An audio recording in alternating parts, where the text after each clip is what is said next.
Facebook हेरिरहनुभएका आदरणीय मित्रहरूमा अभिवादन साथै शुभ प्रभात।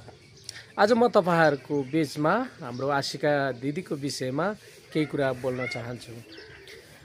आशिका दिदी जब लगभग 1-2 वर्ष भयो उहाँले नेपालमा आएर जुन सामाजिक कार्यको निम्ति खट्नु भएको, सुरुमा उहाँले गर्नुभएको कामहरू हेर्दाखेरि अनि यस्तो लाग्थ्यो कि यस्तो पनि हुन्छ र भन्ने जस्तो लाग्थ्यो। उहाँले समाजमा भएका विकृतिको विषयमा अनि समाजमा भएका जुन मानिसहरूले गर्ने कार्यहरूको विषयमा उहाँ बोल्नु भएको थियो अनि भ्रष्टाचार विकृतिको विषयमा उहाँ बोल्नु भएको थियो। अनि त्यो बेला लाग्थ्यो एकजनाले बोलेर के हुन्छ र, अनि तर उहाँले जुन कुरा बोल्नु भएको थियो त्यो कुरा अहिले आएर साबित भएको छ। उहाँले साँच्चै नै आफ्नो देशलाई माया गर्नुहुँदो रहेछ अनि देशलाई हृदयदेखि माया गर्नुहुँदो रहेछ। जस्तै उहाँले ती कुरा चाहिँ अहिले हामीले प्रत्यक्ष रूपमा देखिरहेको छ। हरेक मिडियाहरूले त्यो विषयमा दिइरहेको छ, हरेक व्यक्तिले त्यो विषयमा उहाँको प्रशंसा गरिरहेको देख्छौँ।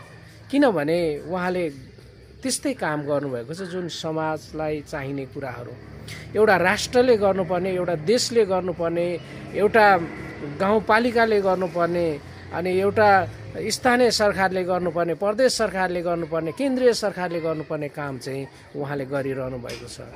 जुन जेनजी आन्दोलनमा भएका घाइतेहरूलाई उहाँले व्यक्तिगत रूपमा सहायता गरिरहनु भएको छ। हरेक तवरले उहाँ दिनरात नभनिकन अहोरात्र खटेर भने पनि उहाँले त्यो हरेक व्यक्तिहरूको घरमा अनि अस्पतालको बेडहरूमा पुगिरहनु भएको छ। आशिका दिदीलाई मेरो यहीँदेखि सम्मान र सलाम छ। दिदी अझै यस्तै कामहरू गर्दै जानुस्।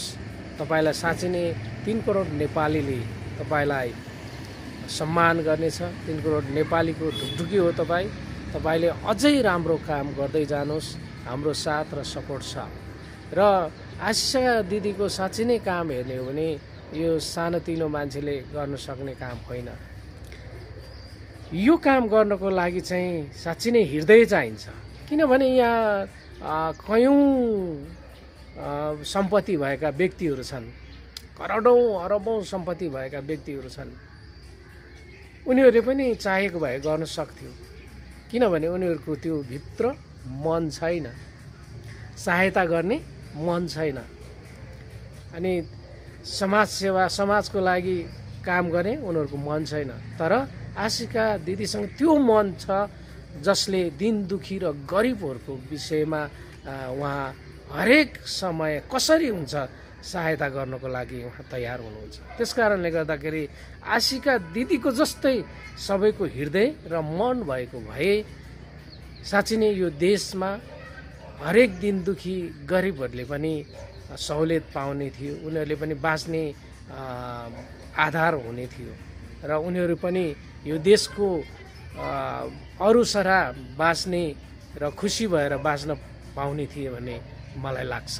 त्यसकारणले गर्दा आशिका दिदीलाई धेरै धेरै धन्यवाद दिन चाहन्छु यो भिडियोबाट।